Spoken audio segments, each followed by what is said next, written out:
Hello, 2026 সালে যারা মাধ্যমিক পরীক্ষা দিচ্ছ তাদের জন্য অবশ্যই এটা গুরুত্বপূর্ণ ভিডিও চলেছে। এর আগে ভিডিওতে এরকম একটা 5 মিসালি তোমাদের সামনে এনেছিলাম, শূন্যস্থান পূরণ, এমসিকিউ, ট্রু ফলস, এসএকিউ, প্রত্যেকটি ভাগে থেকে দুটো করে বেছে নিয়ে তোমাদের সামনে হাজির করছি। অবশ্যই 2026 সালে মাধ্যমিক পরীক্ষার জন্য অবশ্যই গুরুত্বপূর্ণ অঙ্ক টেস্ট পেপার থেকে সংগ্রহ করে যেটা পড়তে পারে, যেটা আসার সম্ভাবনা বেশি, সেটাই নিয়েই তোমাদের সামনে এই ভিডিওটা করতে চলেছি। ভিডিও শুরু করার আগে বলি, যদি তোমরা এই চ্যানেলে নতুন হও অবশ্যই তোমরা এটা সাবস্ক্রাইব করে দাও এবং ভিডিওটা লাইক এবং শেয়ার করে আমাকে উদ্বুদ্ধ করো আরও বেশি বেশি করে আরও আকর্ষণীয় এবং প্রয়োজনীয় ভিডিও তোমাদের সামনে আমি উপস্থাপন করতে পারি। এবং অবশ্যই বলবো, যদি এই ভিডিও করতে গিয়ে যদি কোনো বলার কিছু থাকে অবশ্যই কমেন্ট সেকশনে গিয়ে অবশ্যই তোমরা বলো, বেশি বেশি করে তোমরা কমেন্টস করো, আমাকে আরও উৎকর্ষক জায়গা তৈরি করতে সাহায্য করো। শুরু করা যাক আজকের তোমাদের জন্য গুরুত্বপূর্ণ একটি ভিডিও তোমাদের সামনে হাজির করেছি। এক এক করে তোমাদের সেটা সমাধান করছি। দেখো, 1 নম্বর হচ্ছে দুটি ঘনকের আয়তন 8:1:5 হলে তাদের সমগ্র তলের ক্ষেত্রফলের অনুপাত কত? এটা এমসিকিউ। 8:1:5, 4:2:5, 2:5 আর 16:25। আগে জানতে হবে ঘনকের আয়তনের সূত্র কি। ঘনকের আয়তনের সূত্র হচ্ছে এ যদি বাহু হয় অবশ্যই হচ্ছে এ কিউ। তাহলে দুটি গণক বলেছে, তাহলে দুটি গণক মানে প্রথম ঘনকের যদি বাহু যদি A1 ধরি আর দ্বিতীয় বাহু যদি A2 ধরি তাহলে A2 কিউ, সেটা বলেছে 8:1:5। তাহলে প্রথম ঘনকের বাহু A1, দ্বিতীয় ঘনকের বাহু হচ্ছে A2, তাদের আয়তন হচ্ছে এ কিউ। তাহলে A1 cube is to A2 cube is সমান 8:25। তাহলে অতএব তাহলে A1 ইস টু A2 কত? তাহলে ঘনক মানে কি? তাহলে এটা হচ্ছে ঘনক 8 আর 125 লিখতে পারি। তাহলে এখান থেকে যদি পেয়ে যায় ঘনমূল করি, তাহলে 8 ঘনমূল করলে 2 আর এটা 125 ঘনমূল করলে কত হয়? 5। তাহলে প্রথম ঘনকের বাহুর দৈর্ঘ্য হচ্ছে 2, দ্বিতীয় ঘনকের বাহুর দৈর্ঘ্য হচ্ছে 5। সমগ্রতলের ক্ষেত্রফলের সূত্র কি? 6a², এটা জানি। তাহলে প্রথম ঘনকের সূত্র কি? 6a1², অনুপাত চেয়েছে ইস টু 6a2², এটা জানি। এইবার দেখো 6টা তো বহু জায়গায় কমন, 6টা রাখি, তাহলে উভয় জায়গায় যদি 6 চলে যায় তাহলে এখানে রাখবো 1² ইজ ইকুয়াল টু A2²। তাহলে A1 কত? 2। তাহলে 2 হচ্ছে 2² আর হচ্ছে 5² তাহলে কত হচ্ছে? 4:25। কোন পোর্শনে আছে? বি অপশানে আছে। কোন অপশানে আছে? বি অপশানে। এখানে তোমরা মুখোমুখি পারবে, তোমাদের যে স্লো পোর্শনকে যদি জানেও তোমরা মুখোমুখি অবশ্যই খুব তাড়াতাড়ি করে নিতে পারবে। তোমাদের বোঝার জন্য আমি স্লো মোশনে এগুলো করে দেখাচ্ছি, এগুলো এত কুচ্ছি লেখার দরকার নেই, মুখে পারলে হয়ে যাবে। আচ্ছা, এইবার দেখো cos θ ডিভাইডেড বাই √1 - cos θ মান কত? তাহলে উপরে হচ্ছে cos θ, আরেকটা সূত্র কি জানি যে sin² θ plus cos² θ is equal two 1 জানি। তাহলে অতএব sin² θ is equal two 1 - cos θ, এটা তো এটাকে দিয়ে রাখি। তাহলে 1 - cos θ জায়গা রাখতে পারি sin² θ, তাহলে √sin² θ। তাহলে cos θ ডিভাইডেড বাই sin² θ থেকে বেরিয়ে গেলে sin θ। তাহলে cos θ বাই sin θ মানে কি? এটা হচ্ছে cot θ। এই সূত্রগুলো কিন্তু জলের মধ্যে করে ফেলতে হবে। তাহলে cot θ প্রথম অপশানে আছে। 3 নম্বরে দেখো, খুব অঙ্ক, এরকম ধরনের অঙ্ক তোমাদের পরীক্ষায় পড়ে। পি এর মান কত হলে P - 3² প্লাস 5x প্লাস 0 সমীকরণটি দ্বিঘাত সমীকরণ হবে না। দ্বিঘাত সমীকরণ কখন হয়? যদি ভেরিয়েবল বা x এর পাওয়ারটা যদি 2, সর্বোচ্চ ঘাত যদি 2 হয়। যদি সর্বোচ্চ ঘাত 2 না থাকে তাহলে দ্বিঘাত সমীকরণ হবে না। তাহলে এই অংশটাকে 0 করতে হবে। তাহলে এই অংশটাকে 0 করতে গেলে কি করব? দেখো p থেকে -3, তাহলে মানে p মান যদি 3 হয় তাহলে 3 - 3 মানে কত? 0। তাই এই পোর্শনটা 0 হয়ে যাচ্ছে। তাহলে p যদি 3 করা যায় তবেই অবশ্যই এটা দ্বিঘাত সমীকরণ থাকবে না। তখন কি হবে? 5x + 0 = 0 হচ্ছে। বুঝা গেল? দেখো p - 3 স্কয়ার, এই অংশটুকু যদি 0 করা যায়, 0 কখন হবে? দেখো -3 আছে p এর সঙ্গে, তাহলে এই p এর জায়গায় যদি 3 বসানো যায়, 3 - 3 মানে 0, 0 মানে এই অংশটা 0 হচ্ছে। 0 হলে তখন দ্বিঘাত সমীকরণ থাকবে না। তাহলে p এর মান কত হবে? p এর মান অবশ্যই 3 হবে। এটা মুখোমুখি ব্যাপার। 4 নম্বরে দেখো, যদি 6, 8, 9, x + 2, x + 4, 12, 14, 13, 30 ও 24 সংখ্যাগুলির যৌগিক গড় 13 হয় তবে x সমান কত? যৌগিক গড় মানে কি? Simple series. তাহলে এইগুলো জাস্ট যোগ করে দেওয়া, ডিভাইডেড কতগুলো আছে? 1, 2, 3, 4, 5, 6, 7, 8, 9, 10টা আছে। তাহলে সমষ্টি কত হচ্ছে? সমষ্টি হচ্ছে 130। তাই না কি? সমষ্টি কত হচ্ছে? 130। তাহলে এইগুলো সমষ্টি করি, সমষ্টি করলে কত হচ্ছে? তাহলে 4 এরও করে দেবো, 4 7 11, 11 4 15, 15 2 17, 17 4 21, 21 2 23, 23 9 32, 32 40, 6 46, হাতে থাকে 4, 4 2 6, 6 3 9, 10 11 12, 12 12 12 12 প্লাস আর কি পড়ে আছে?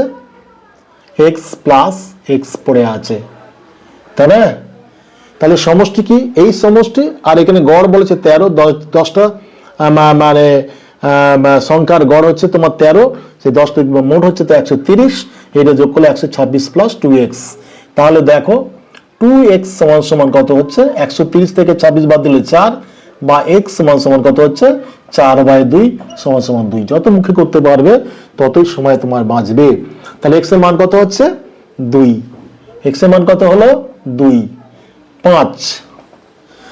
x ও y ব্যস্ত ভেদে থাকলে x/y সমান ধ্রুবক হবে। এটা ট্রু না ফলস? দেখো ট্রু ফলস দিয়েছে।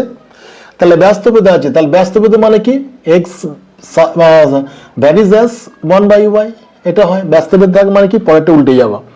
তাহলে x ভ্যারিজ অ্যাজ y বা y ভ্যারিজ অ্যাজ 1/x, যাই লিখি না কেন। তাহলে অতএব x সমান k/y, যেখানে k হচ্ছে অশূন্য ধ্রুবক। এবার ক্রস গুণ করে দিই, তাহলে xy সমান k। তাহলে অতএব xy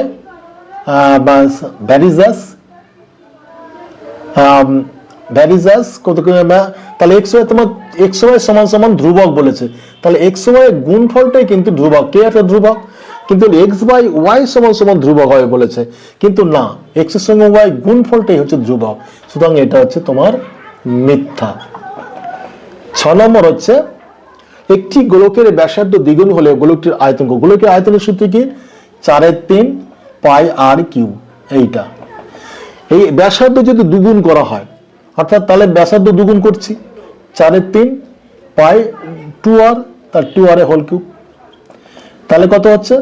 4/3 পাই 8 আর কিউব। তাহলে 8 ইন্টু 4/3 পাই আর কিউব। তাহলে মূল আয়তন কত ছিল? 4/3 পাই আর কিউব। দুগুণ করার ফলে দেখা যাচ্ছে 8 গুণ হচ্ছে। মূল আয়তনের এটা কত হচ্ছে? 8 গুণ হচ্ছে। বলেছে প্রথম গোলকের আয়তন দ্বিগুণ হবে, এটাও ঠিক নয়, এটাও কিন্তু মিথ্যা। বুঝতে পারছো? এইবার তোমাদের জন্য দুটো এসএকিউ এনেছি। দেখো, গুরুত্বপূর্ণ এসএকিউ, পরীক্ষার জন্য তোমাদের ইম্পর্টেন্ট, এবং পরীক্ষায় পড়েও আছে। টেস্ট পেপার খুললে দেখবে এই অঙ্ক ভুরি ভুরি দেখা যায়। তোমাদের জন্য বেছে এনেছি, অবশ্যই তোমরা এগুলো ভালো করে প্র্যাকটিস করবে। কিভাবে অঙ্কটা করছি দেখো। 7 নম্বর দাগে দেখো, a/2 = b/3 = c/4 = 2a - 3b + 4c/p হলে p এর মান কত? দেখতে মনে হচ্ছে কেমন? তাহলে আমি প্রত্যেকটা ক্ষেত্রে যদি কে ধরে নিই তাহলে কিভাবে অঙ্কটা হচ্ছে দেখো। লিখবো, ধরি পরীক্ষার এখানে এসে কেউ লিখতে হবে।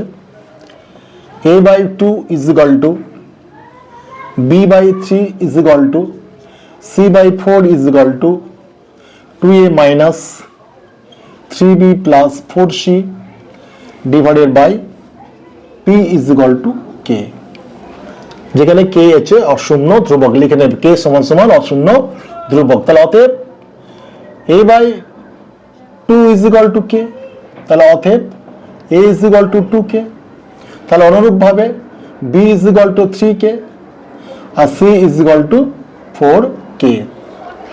তাহলে অতএব 2a minus 3b plus 4c divided by p is equal to k, এটা আছে। এবার মানটা পুট করে দেব, তাহলে বা 2 ইন্টু a কত বেরিয়েছে 2k মাইনাস 3 ইন্টু b কত বেরিয়েছে 3k প্লাস 4 ইন্টু কত c মান কত 4k ডিভাইডেড বাই p সমান সমান k।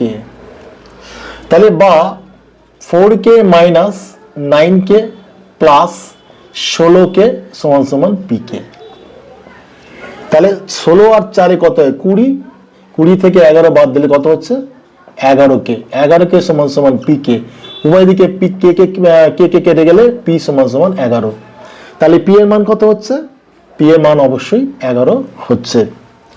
এইবারে 8 অঙ্কটা দেখো, এটা গুরুত্বপূর্ণ স্পর্শকের উপর। ও কেন্দ্রবৃত্তের ব্যাসার্ধ দৈর্ঘ্য 5 সেমি, একটা কি এটা হচ্ছে ও কেন্দ্রবৃত্ত। তাহলে ও কেন্দ্রবৃত্ত ও বিন্দু থেকে 13 সেমি দূরত্বে পি একটা বিন্দু, তাহলে ও বিন্দু থেকে 13 সেমি দূরত্বে পি একটা বিন্দু, এটা হচ্ছে পি। তাহলে পি কিউ এবং পি আর বৃত্ত দুটির স্পর্শক পি কিউ, তাহলে এই একটা স্পর্শক আর একটা আছে এই একটা স্পর্শক, মানতে হবে ঠিক করে এই একটা স্পর্শক। দেখো দুটো, এটা কিউ বিন্দু, এটা হচ্ছে আর বিন্দু, দুটো স্পর্শক পি কিউ এবং পি আর।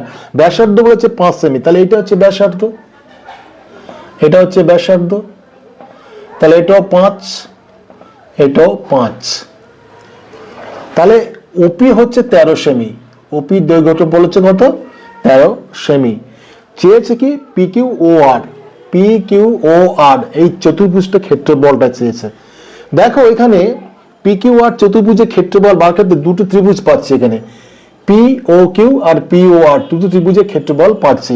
আমাদের একটা উপপাদ্য আছে না, যে বহিস্থ কোনো বিন্দু থেকে ওই বৃত্তের উপর যে স্পর্শক অঙ্কন করা হয়, এই স্পর্শ বিন্দুতে বৃত্তের ব্যাসার্ধ এটা কি হয় 90 ডিগ্রি কোণ উৎপন্ন করে।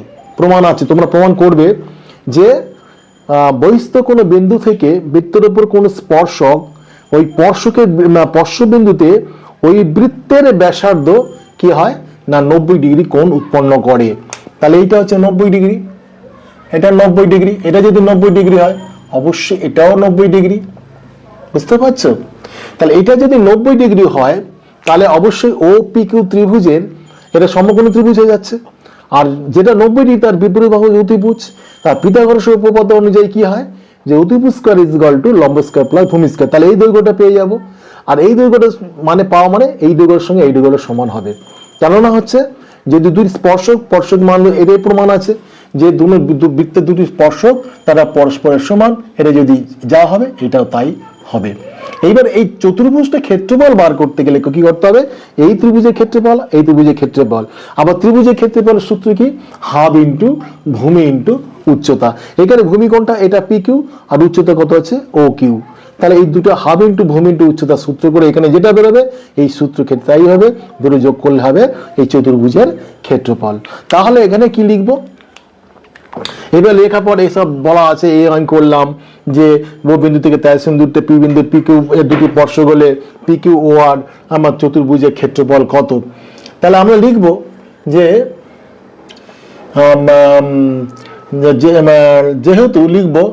যেহেতু বহিস্থ বিন্দু পি থেকে বৃত্তের কিউ বিন্দুতে বৃত্তের কিউ ও আর বিন্দুতে বৃত্তের কিউ এবং আর বিন্দুতে দুটি স্পর্শক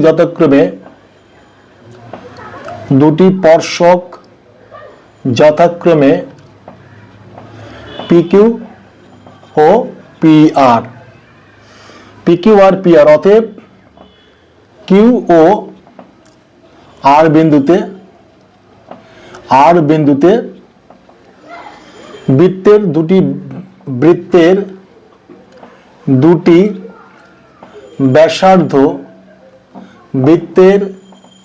দুটি ব্যাসার্ধ OQ ও OR 90 ডিগ্রি কোণ উৎপন্ন করে।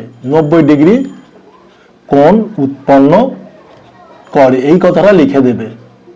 উৎপন্ন করে কি লিখলাম ভালো করে দেখে বুঝে লিখে নাও। তাহলে যেহেতু কোণ উৎপন্ন করে তাহলে এবার লিখবো, এখানে সলিউশনটা করছি। দেখো ত্রিভুজ OQR থেকে কি পাচ্ছে, যেহেতু এটা 90 ডিগ্রি কোণ উৎপন্ন করছে তাহলে ত্রিভুজ থেকে কি পাচ্ছে, যে অতিভুজ স্কয়ার, তাহলে OP square is equal two OQ square plus PQ square. তাহলে অতএব PQ square is equal two 13 square minus 5 square, তোমরা মান বের করে নিয়ে নেবে। তাহলে 169 মাইনাস 125 শুধু 25, তাহলে 144। তাহলে অতএব PQ is equal to root over 144 সমান 12। তাহলে P এটা PQ, এটা হচ্ছে PQ, তাহলে PQ সমান 12, সেটা সমান PR, দুটো বেরোচ্ছে। তাহলে এবারে PQ আর ত্রিভুজের ক্ষেত্রফলটা কি, তাহলে অতএব ত্রিভুজ